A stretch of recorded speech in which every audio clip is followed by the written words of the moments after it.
All right, guys, so many comments on how in the world do I find my first trucking job. You wouldn't believe how many comments I get. I'll share some of them with you, and I thought I would have to do a video to dedicate a full video for this. Ronen, how do I get a first trucking job if everybody's asking for 2 years of experience? Does ET provide all these training for newbie drivers? We need 2 years of experience. Well, if nobody hires new drivers, how in the world do we get 2 years of experience? How do I get a job as a newly licensed driver? It's nonstop comments on guys that are having an issue finding their first job. So I thought I would dedicate a video for this. I can assure you that by the end of this video, you will know how to get a job as a newly licensed driver. Okay, so stay with me on this, all right? We're gonna break this down into 4 sections. The first section we're gonna talk about is why companies do not recruit newly licensed drivers. So first we need to understand what's going on. Why is it so hard to find a job? Then I'm gonna tell you the second part of this video is how to get a job as a newly licensed driver. The third section is what to expect when you find your first trucking job. So what are you gonna expect from this company? And then the last section, stay tuned. I'm gonna share with you a pay statement of a driver, a 15-day pay statement for a lease operator. So everybody loves to know, what do truck drivers make? So stay tuned. At the end of this video, I will share with you a pay statement for 15 days just to give you a little motivation, just to give you a little push that, it is hard at the beginning, but you will get to this and you will get to this pay statement and you will be making the same amount of money that these drivers make. So let's get to it. Who's going to benefit from this video? So drivers that are thinking of getting into the industry, you are definitely going to benefit from this video. Drivers that are currently in school getting your Class 1 license, and drivers that have just completed and received their license. So if you just got if you're newly licensed, you just got your Class 1, you just got your truck license, you will definitely benefit from this video because it's gonna teach you how to get your first job and what to look out for when you're getting your first job.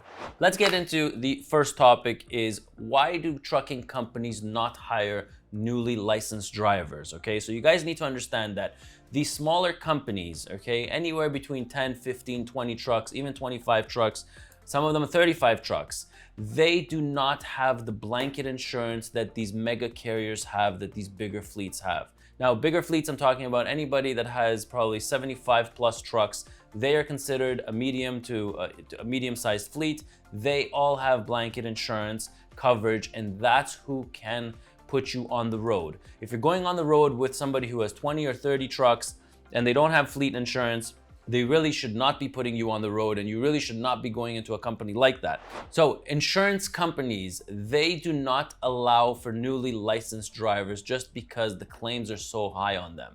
So if a trucking company has 10, 15 trucks or 30 trucks, they have to submit to the insurance company anyone that they want to insure. Well, they know that the insurance companies will not insure somebody who's newly licensed.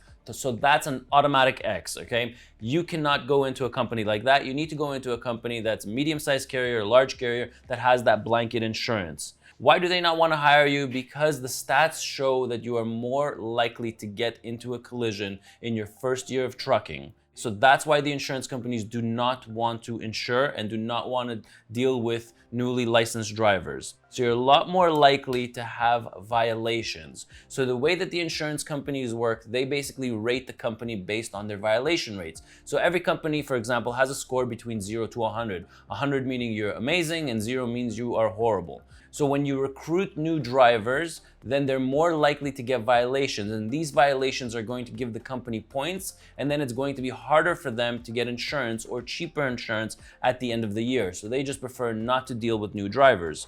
The next thing we'll talk about is the damage and the fender benders. Now, when we talk about collisions, when we talk about newly licensed drivers, it's not like you're going to go out on the road and get into a big accident. No, you're actually, the stats show that you are more likely to get into minor things like fender benders. So small damages, like for example, you reversed and you hit something with the back of the trailer, or you hit a trailer with another trailer. So you're more likely to get into these minor fender benders than somebody who's obviously has experience for 2, 3, or 4 years.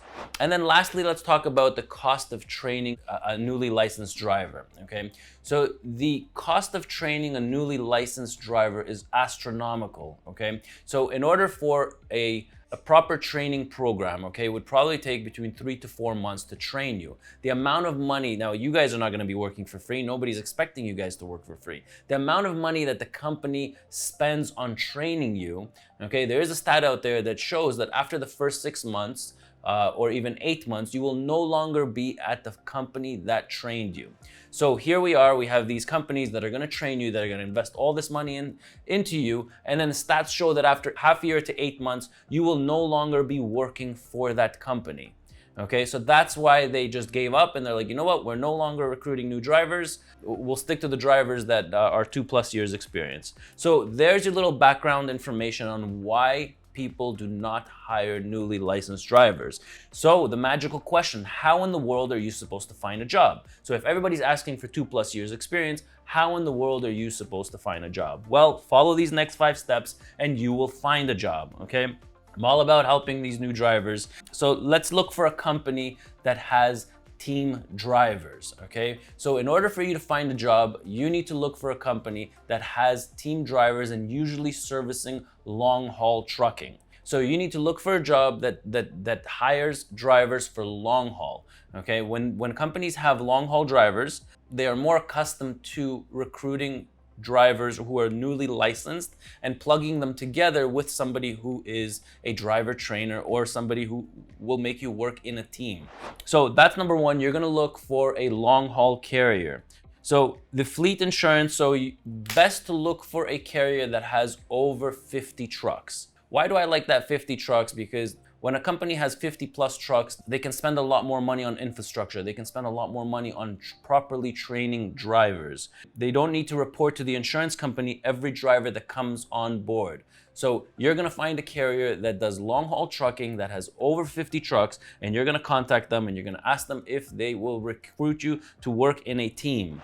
So if you're working in a team, they will bring you on board, they will do the orientation, they don't expect of you to be a superstar, they know you're newly licensed, but they will put you with somebody who's willing to take the time to train you, okay? Now, a normal training program, just so you understand, should take between 3 to 4 months. If anybody is gonna put you on the road after a week or two, run the other way.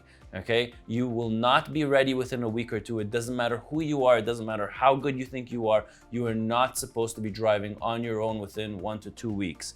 Remember that a good training program should take between 3 to 4 months, okay?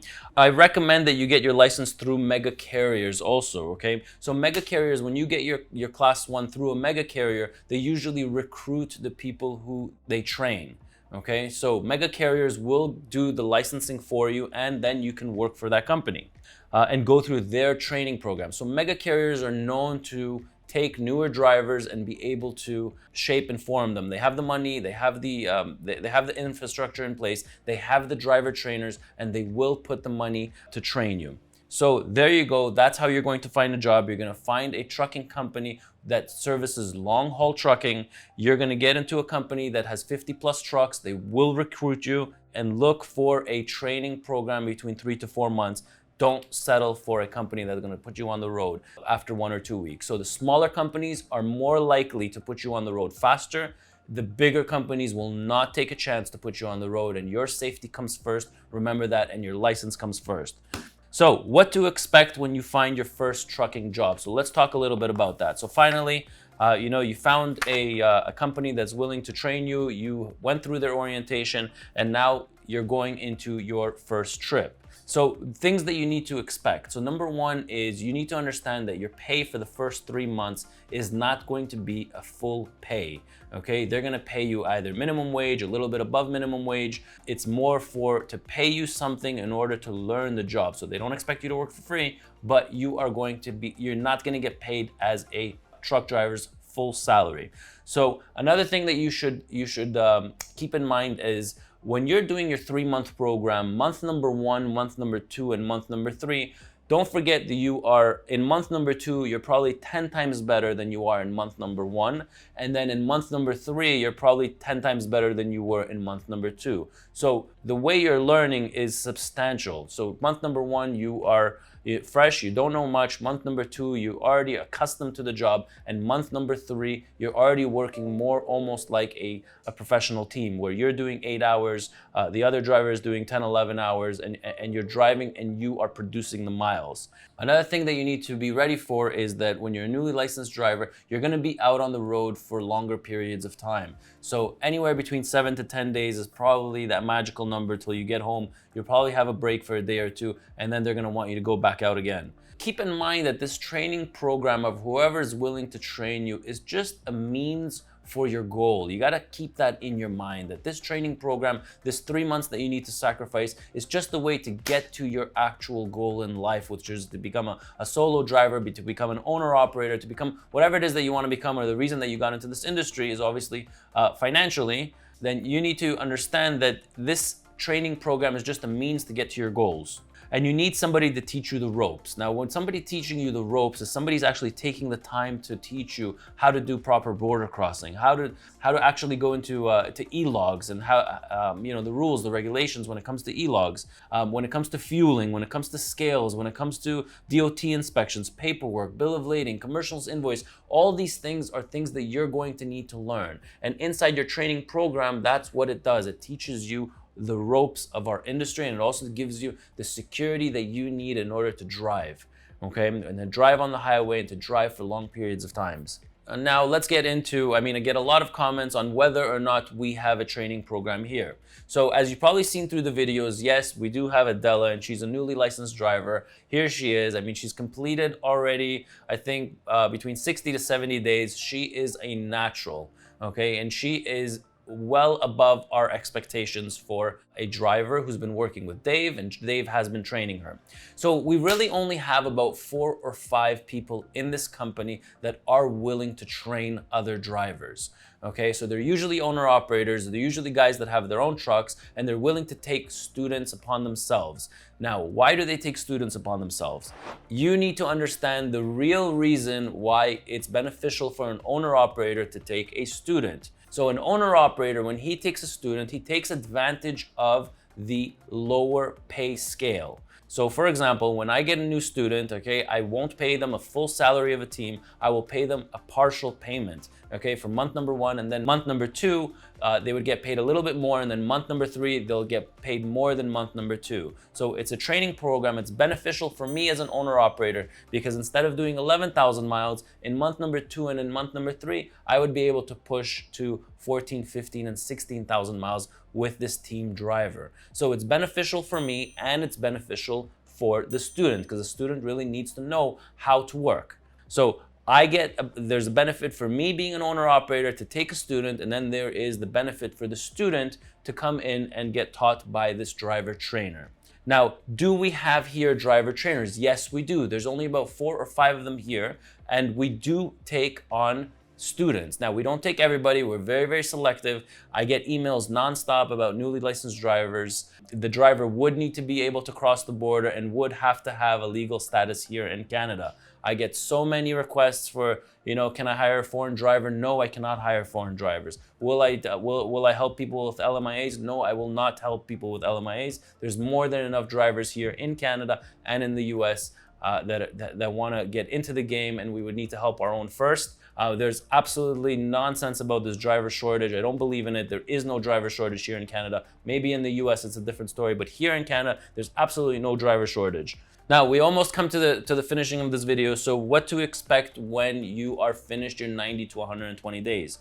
Realistically speaking, your driver trainer will give you a thumbs up or a thumbs down. So after 90 days, you will get tested. So Adela over here, for example, after 90 days, she will have the thumbs up from her trainer. He's done with her, and she knows how to work now. So what do we do with a newly licensed driver who just finished their training? Usually they get put on a very simple route, or they get placed into a team where they now get paid for a full salary.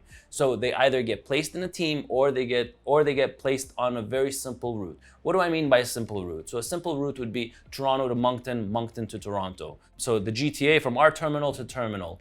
And she'll do that for a couple of months. Something simple, something easy, and something repetitive where we would never send her up north. We would never send her into city centers like Chicago, New York, New Jersey, Pennsylvania. That's not something that you would do with a newly licensed driver. Okay, so after 90 days, the driver trainer will give her a thumbs up and she is good to go, but on something much easier. So what to expect after your 90 days? So your 90 days will come to a complete, to a finish, and then your driver trainer will say, yes, he does feel comfortable with you going on your own, or no. Now, if it's a no, then it's okay, because then you extend it for another 30 days. Okay, so you would get assessed again probably after 120 days. The companies that do this after 2 weeks or after 3 weeks, that is a recipe for disaster. That's how you get accidents, that's how you get claims. And a newly licensed driver is not equipped and does not know what he's doing after 30 days. We see it all the time. We don't put newly licensed drivers on their own after 30 days. So now let's get into a little bit of motivation. So let's give you a little snapshot of a full pay after 15 days. So, most likely after you're a newly licensed driver, your goal is, and it should be, to become an owner-operator. To become an owner-operator, there's a lot of advantages to becoming an owner-operator. Ideally, those are the guys that make, a lot of money. It depends on which division you're in. It depends on what you're doing. But, in a year or two from today, that should be your goal, is to become an owner-operator. I don't recommend it before the 2-year mark. Probably at the 2-year mark is when you should start looking into becoming an owner-operator or a lease operator. So here, I'll post it up. Here's a paycheck. So this is a 15-day paycheck for somebody who is in our lease program. So here he is in our flatbed division. The driver grossed out $10,222. So how do you look at this pay statement? So this is a 15-day pay statement. This is from September 16th to September 30th, 2021. So here he is. He grossed out $10,022. He is in our flatbed division doing roll tights to the Midwest USA and Southeast USA. His truck lease is $1,235. So he is an owner-operator and he leases the truck from us. So he takes one of our fleet trucks, he buys it out, and we do the financing for him. It's called a lease purchase program. Okay, so here is his deductions: disability insurance, buy down insurance, fuel Canadian, and fuel US. Okay, so after all of his deductions, the driver took home $5,819 net to his pocket. That's in 15 days. You multiply that by 2, well, now that driver is making about $10,000 to $12,000 a month. This is what you got into the game for. Okay, this should be your goal, and this is what you need to be working towards. It's to become an owner operator, it's to become a lease operator. To be able to make about $10,000 to $12,000 per month is what owner operators should be bringing home net to their pocket. I know that the American guys, they make a lot more money in the US. These figures probably would be about $8,000 in 15 days net in their pocket if you're in the US. In Canada, our pay rates don't pay so much. We are a very high paying company, and these are normal pays here in Ontario.